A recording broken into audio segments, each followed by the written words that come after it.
Olá pessoal, tudo bem? Eu tenho uma palavra de Deus para o seu coração. E nós vamos estudar, nós vamos continuar nossa série de estudos do eterno propósito de Deus.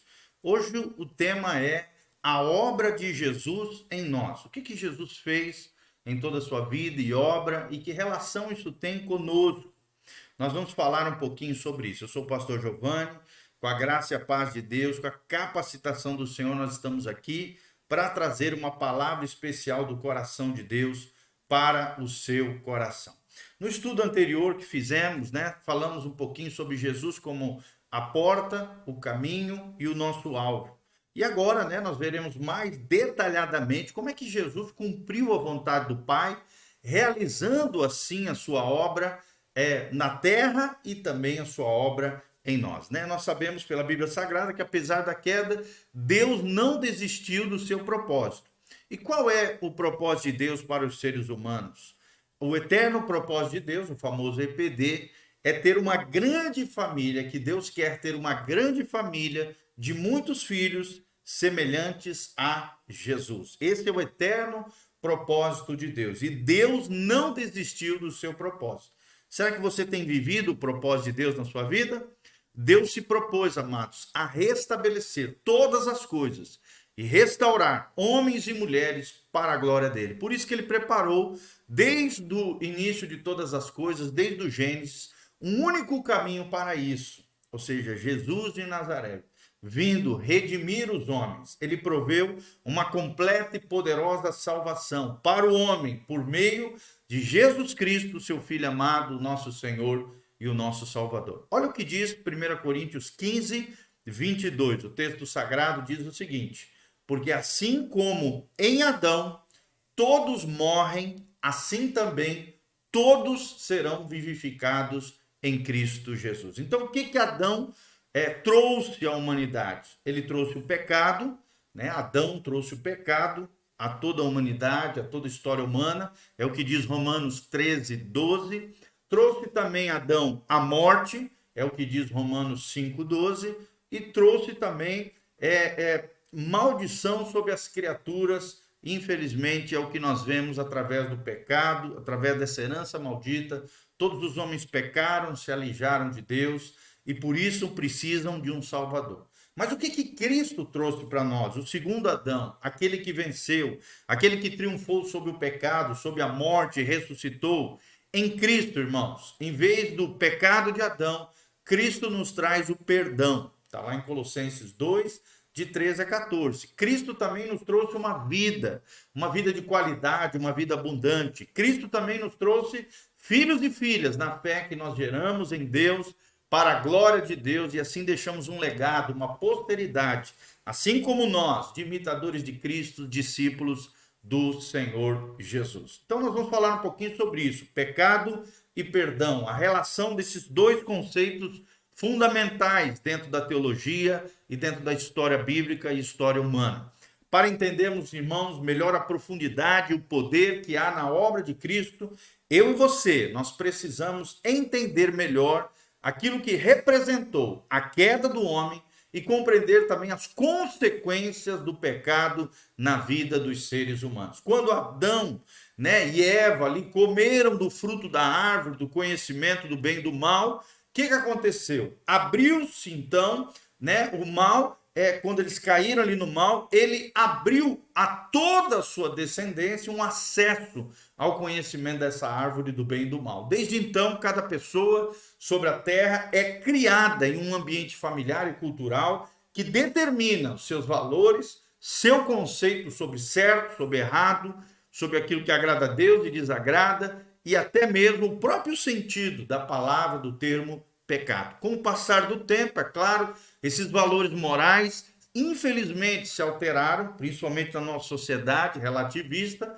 Percebemos isso, então, colocando pessoas de gerações diferentes, discutindo os seus valores, e notamos entre as gerações um grande abismo entre as opiniões, por exemplo, de uma pessoa de 70 anos e um jovem de 15 anos. Comportamentos que lá outrora, lá atrás, eram considerados como imorais, nos tempos dos nossos avós, dos nossos pais, hoje, infelizmente, são tratados com naturalidade, são aceitos socialmente, por mais que firam princípios e valores de Deus e afetem a vida daqueles que assim erram. Então, nós precisamos entender, meus amados, o pecado nos barrou o acesso à árvore da vida, que é um símbolo de Jesus, da vida de Deus, da dependência de Deus, da submissão a Deus e da obediência a Deus. E passamos os anos, então, a alimentar, desde quando nascemos, da árvore do conhecimento do bem e do mal, ou seja, a nossa consciência moral alimentada e estimulada pela nossa alma corrompida, passa então a nos dirigir, decidindo ali, infelizmente, aquilo que é certo e o que é errado, em independência de Deus. E eu quero deixar bem claro, querido, independência é morte com relação às coisas de Deus, às coisas espirituais. Então, uma grande verdade que nós aprendemos dentro de tudo isso que nós estamos colocando é que a humanidade torna-se pecadora, não porque tenha pecado, mas peca porque os homens são pecadores. O pecado de Adão e o nosso é o mesmo pecado. A diferença é que no caso de Adão, o pecado foi uma atitude deliberada e no nosso ele foi recebido por herança, herança que se passa dos pais para os filhos. Por esse motivo, irmão, nascemos com a inclinação para o mal, uma inclinação de sermos independentes de Deus. Isso gera rebelião, corrupção, confusão de toda a espécie. Outro aspecto muito importante que precisamos pensar aqui é entendermos o que é o pecado e como essa atitude interior que Deus deseja restaurar, né, essa relação de os pecados com os atos exteriores que manifestam aquilo que somos. Deus deseja restaurar no sentido de nos levar à contrição de espírito, ao quebrantamento, ao arrependimento. Então, o pecado é uma coisa, os pecados, né? O pecado é uma atitude interior. Fala da nossa natureza pecaminosa, da nossa inclinação para o mal, da nossa carne. E o termo os pecados falam de atos exteriores que revelam essa natureza carnal, que manifesta aquilo que somos, ou seja, aquilo que é visível aos outros, aquilo que se torna objetivo, visível diante das pessoas. É nesse ponto que, em geral, muitas pessoas recuam ao serem evangelizadas. Por quê? Por se considerarem boas demais, né? Acreditam que não são pecadoras, que vão para o céu por seus próprios esforços, por seus próprios méritos. Mas, na verdade, a palavra de Deus nos ensina que muitas delas são, de fato, moralmente boas, né, do ponto de vista humano. O problema é que, para Deus, no que se refere à salvação do pecado, isso não tem qualquer valor, porque a fita métrica de Deus, o prumo de Deus é muito mais elevado do que a nossa sociedade, infelizmente, que está corrompida e depravada. Então, para Deus, todas as criaturas estão mortas espiritualmente porque pecaram, é o que diz o texto sagrado. Por isso, eles não recebem mais a vida que vem do Pai, do Papai Celestial, por consequência desses pecados. A fonte, né, do conhecimento entre o certo e o errado não provém dele. Dessa forma, então, os nossos valores são resultado da fútil maneira de viver que os nossos pais nos legaram desde Adão até os nossos dias. Outra coisa muito importante, nós aprendemos dentro disso que nós estamos pensando, à luz da palavra de Deus, é que Adão decidiu ser independente de Deus e nós podemos decidir nos submeter a Deus. Isto é o que a Bíblia chama de arrependimento, ou seja, Adão quis viver uma vida independente de Deus. Nós, porém, crentes, cristãos, verdadeiros, evangélicos, genuínos, aqueles que vivem o evangelho de Jesus, seguem a palavra de Deus, nós nos decidimos nos submeter a Deus. Isto é o que a Bíblia chama de arrependimento. Olha o que diz 2 Coríntios 5, 21. Aquele que não conheceu pecado, ou seja, Jesus, ele o fez pecado por nós, para que nele, ou seja, em Cristo, fôssemos feitos justiça de Deus. O que a Bíblia quer dizer com isso? Que nós recebemos justificação pela morte de Cristo na cruz do Calvário. Nossos pecados foram lavados pelo precioso sangue de Jesus, pois sem derramamento de sangue, nós já falamos sobre isso, vou repetir, não há remissão de pecados. Um sangue teve que ser derramado para que eu e você fôssemos purificados, redimidos, salvos, graças a Deus, pelo sangue de Jesus. Será que você pode falar comigo? Há poder no sangue de Jesus. Repita novamente. Há poder no sangue de Jesus. Isaías também fala profeticamente que o castigo que nos traz a paz estava sobre ele. Nós é que deveríamos estar naquela cruz onde Jesus foi pendurado. Mas Jesus ofereceu a si mesmo, espontaneamente, deu a sua vida por nós, para que tivéssemos então acesso ao Pai. Nós fomos agora, pela fé, reconciliados com Deus, pela morte vicária de Jesus de Nazaré, e o véu que separava o homem da presença de Deus foi rasgado. E agora, pela fé, através da oração, adoração, da consagração ao Senhor, temos acesso ao Pai através do Filho, do precioso sangue de Jesus de Nazaré. Qual é a relação entre morte e vida, com relação à obra de Jesus e aquilo que ele fez por nós e a sua vida através de nós? Romanos 6:23 é um texto muito importante. O texto sagrado, nessa morte e vida, nos ensina o seguinte: porque o salário do pecado é a morte, mas o dom gratuito de Deus é a vida eterna em Cristo Jesus, o nosso Senhor. Romanos, capítulo 6, 23. Ou seja, lá no Gênesis, nós vimos que a estratégia de Satanás foi usar aquilo que lhe era mais inerente ao engano, à mentira. Como de fato a morte entrou depois do pecado de Adão às futuras gerações. Uma das estratégias de Satanás é iludir a humanidade, os seres humanos, com a possibilidade de vida após a morte, sem a necessidade de uma reconciliação através da fé com Deus. Milhões de pessoas no mundo, por exemplo, acreditam na reencarnação. Espíritas, budistas, shintoístas, taoístas, todas essas religiões, principalmente as orientais e algumas religiões modernas, entre aspas, creem, infelizmente, na reencarnação, ou também conhecido como transmigração da alma, sendo que as escrituras sagradas dizem que depois da morte seremos julgados. Hebreus 9, 27. Ao homem está ordenado morrer uma só vez, e logo após isso vem o juízo. Ou seja, a reencarnação encanta as pessoas. Por quê, pastor? Porque acena com a possibilidade de uma segunda chance. E dessa forma elas poderiam então se afundar nessa vida, através de pecados, erros e falhas, pois voltariam numa outra vida para corrigir seus erros e seus equívocos.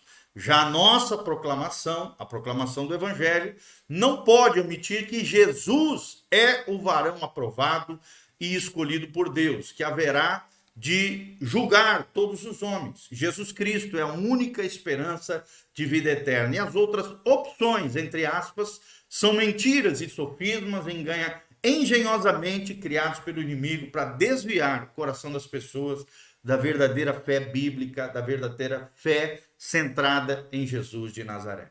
As Escrituras falam que Deus é amor e também dizem que Deus é justo para com todos. Isto que parece até um paradoxo faz com que muitos acabem por escolher o Deus que é amor, como se o amor de Deus fosse um passe livre para que os homens praticassem todo tipo de pecado e assim fossem recebidos por ele, passando a mão em coisas erradas, em erros e falhas humanos. Olha o que diz João 3,18. Quem crê nele, ou seja, em Cristo, não é condenado, mas quem não crê já está condenado, porquanto não crê no nome do unigênito Filho de Deus. É o que diz Almeida, corrigida fiel, em João 3,18. João, quando está falando ali do amor de Deus por nós, diz ele que Deus amou o mundo de tal maneira que deu seu Filho unigênito. João 3,16, famoso texto da palavra, muito memorizado pelos cristãos, principalmente aqueles que têm prazer e deleite em evangelizar as pessoas. É um texto central para evangelismo de pessoas. Ou seja, não é aceitando os nossos pecados que Deus expressa seu amor por nós, mas providenciando Ele mesmo, o próprio Deus, junto, dentro da sua obra tremenda, junto com o seu Filho, através de um alto preço sacrificial que precisou ser pago para que os nossos pecados fossem perdoados. Ou seja, não existe paradoxo entre o amor de Deus e a sua justiça, pois um não anula o outro. E nós precisamos ter uma visão correta entre o Deus que é justo, reto, santo e o Deus que é amor, misericordioso e compassivo. Enquanto o diabo continua enganando a humanidade, Deus apresenta uma solução poderosa aos seres humanos, transformadora a cada coração e vida. Seu Filho, Jesus de Nazaré, o autor e consumador da nossa fé. Quem tem o Filho tem a vida eterna, diz a palavra de Deus. E essa vida presente em nós é que nos concede a verdadeira alegria do Senhor, que é a nossa força. Neemias 8:10. A alegria do Senhor é a nossa força. E essa alegria nos permite passar por qualquer adversidade, sempre louvando e engrandecendo ao nosso Senhor, que cuidará de nós. Por isso que o apóstolo Paulo, cheio do Espírito Santo, nos diz lá em 2 Coríntios 4:17, que a nossa leve e momentânea tribulação produz para nós o eterno peso de glória, acima de toda comparação, é o que diz o texto sagrado. Em Romanos também 8, versículo 2, a Bíblia diz: porque a lei do Espírito da vida em Cristo Jesus te livrou da lei do pecado e da morte. Esse versículo nos lembra de uma importante realidade, meus amados irmãos. A presença viva do Espírito Santo em nós, que nascemos de novo, assim também a vida eterna não deve ser entendida apenas como algo futuro, mas sim como um dom, um presente divino que nos capacita a viver de uma nova forma, regenerados, transformados pelo poder de Deus. Se somos livres do pecado e da morte, como vimos até aqui, a vida eterna que em nós habita nos capacita, através da unção do Espírito, a viver uma vida santa, consagrada, correta, ética, moral, como verdadeiros filhos de Deus. Nós vamos ver também outras duas palavras muito importantes, além da morte, da vida, do perdão, né, e da reconciliação, que nós vimos ali, pecado e perdão. Outro conceito muito importante, a diferença entre criaturas e filhos.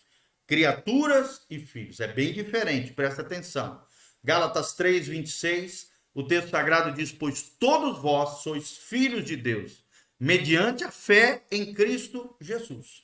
Normalmente as pessoas acreditam que todos são filhos de Deus, e isso é fruto de uma concepção errada sobre si e sobre Deus. A mídia, principalmente, tenta transmitir a imagem de um Deus tipo Papai Noel, um velho bonzinho que gosta de dar presentes. Estas e outras concepções acabaram penetrando na nossa sociedade e às vezes até dentro das igrejas, produzindo um evangelho centrado no homem e não em Cristo, para as suas necessidades, ou seja, para as necessidades do homem, e não o coração de Deus. A verdade é que com o pecado, todo homem se tornou uma raça inútil para o propósito de Deus, pois tornou-se incapaz de manter e desenvolver em si a semelhança de Cristo. Embora continuasse sendo uma criatura, não mais podia relacionar-se com seu Criador na condição de filho. Preste atenção, meus irmãos, somente através do novo nascimento, de uma aliança com Deus, da regeneração, ou que também nós chamamos de conversão, nós podemos ter restaurado em nós a imago Dei, a imagem de Deus, através de Cristo, pelo poder do Espírito, e sermos novamente admitidos no propósito de Deus, na família eterna de Deus. Lembre-se o que é EBD, eterno propósito de Deus. Deus quer, Deus deseja ter uma grande família de muitos filhos semelhantes a Jesus. Se todos os homens fossem filhos de Deus, não seria então necessário pregar as boas novas do reino e não seria necessário o arrependimento. E a Bíblia diz que sim, somente através do novo nascimento podemos ter restauradas em nós a imago Dei, a imagem de Deus, através de Cristo, no poder do Espírito Santo, pela graça de Deus, mediante a nossa fé, somos admitidos à família eterna de Deus. Amém? Que Deus abençoe a sua vida. Num próximo momento, nós vamos tratar de um outro assunto. A salvação como um processo. A salvação como um processo. Hoje nós falamos sobre a obra de Cristo na vida, na morte, no sepultamento, na ressurreição e na ascensão. E que relação essa vida de Cristo tem com o verdadeiro cristão e com o novo nascimento, essa nova vida que Deus projetou para nós. Espero ter sido bênção na sua vida, no seu coração, que a graça e a paz de Jesus venha sobre você. Nós queremos deixar aqui para você o site da igreja, casanarrocha.com. Entre no nosso site tem artigos, vídeos, áudios, muito material valioso para que você cresça e floresça no Senhor. Também no site você pode semear nessa vida, na nossa vida, no nosso ministério, no nosso trabalho pastoral, na nossa igreja, tudo através do site casanarrocha.com. Nós temos também o nosso Instagram, YouTube e Facebook, Igreja Casa na Rocha, onde você vai estar a par de todas as nossas programações, devocionais, cultos, ministrações, tudo aquilo que Deus vem fazendo no nosso meio. Instagram, Facebook e YouTube, Igreja Casa na Rocha. Continue conectado conosco, eu tenho certeza que você será tremendamente abençoado. E aqui nós queremos deixar para que você se torne, pela graça de Deus, um cooperador fiel da obra do Senhor através deste ministério. Aqui estão as contas bancárias, você pode dar um pause e pegar todos os nossos dados, fazer o seu depósito. Também você pode fazer uma transferência online através da chave Pix, que está aqui na direita. Também, se você quiser fazer com cartões de crédito ou boleto bancário, tudo lá no nosso site, casanarrocha.com, você terá acesso a tudo isso e poderá se tornar, pela graça de Deus, movido pelo Espírito Santo. Lembre-se, Deus ama aquele que dá com alegria, aquele que oferta com generosidade. Então, sem constrangimento, com alegria, no mover do Senhor, lembre-se disso. Quem semeia pouco, colhe pouco. Quem semeia muito, colherá muito da parte do Senhor. Que Deus abençoe a sua vida, o seu coração. Continue orando por nós, nós estaremos orando por você. Deixe no link da descrição aqui embaixo o seu nome, da onde você está nos assistindo, pedidos de oração, o que você achou dessa ministração, desse estudo da palavra de Deus. Nós nos alegramos por termos todos os dias tantas pessoas conectadas conosco, num só coração, buscando a palavra de Deus, crescendo e florescendo no Senhor. Por isso, faça parte desse mover de Deus, seja um cooperador fiel.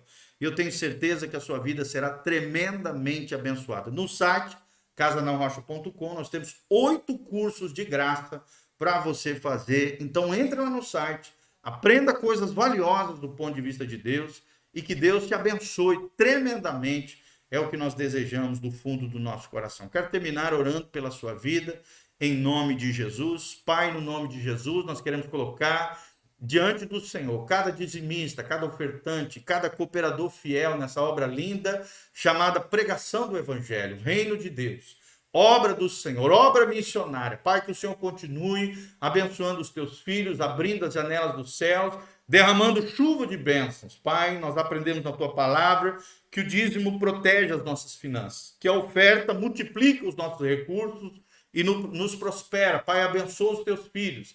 Derrama a tua glória, Pai, aqueles que estão sofrendo em todas as situações, dores e mazelas. Atende cada clamor, cada necessidade. Estende a tua mão poderosa, com sinais, prodígios e maravilhas, libertando os cativos, curando os enfermos, sarando os feridos, manifestando a tua graça, trazendo a resposta, manifestando o teu poder, a tua glória sobre os teus filhos. É o que nós te pedimos de todo o coração. Que a graça e a paz de Deus venha sobre os teus filhos. É o que nós te pedimos de todo o coração. Em o nome de Jesus, para o louvor e glória do teu nome. Amém, amém e amém. Que Deus te abençoe, meu amado irmão, que a graça e a paz do Senhor venha sobre você, em nome de Jesus. Beijo do pastor Giovanni, siga-nos nas redes sociais. Que Deus te abençoe, louvado seja o nome do Senhor, que a graça e a bênção do Senhor, a luz do rosto do Senhor e o favor do Senhor venha sobre a tua casa, a tua família, uma semana de muita bênção e vitória, em nome de Jesus. Amém e amém.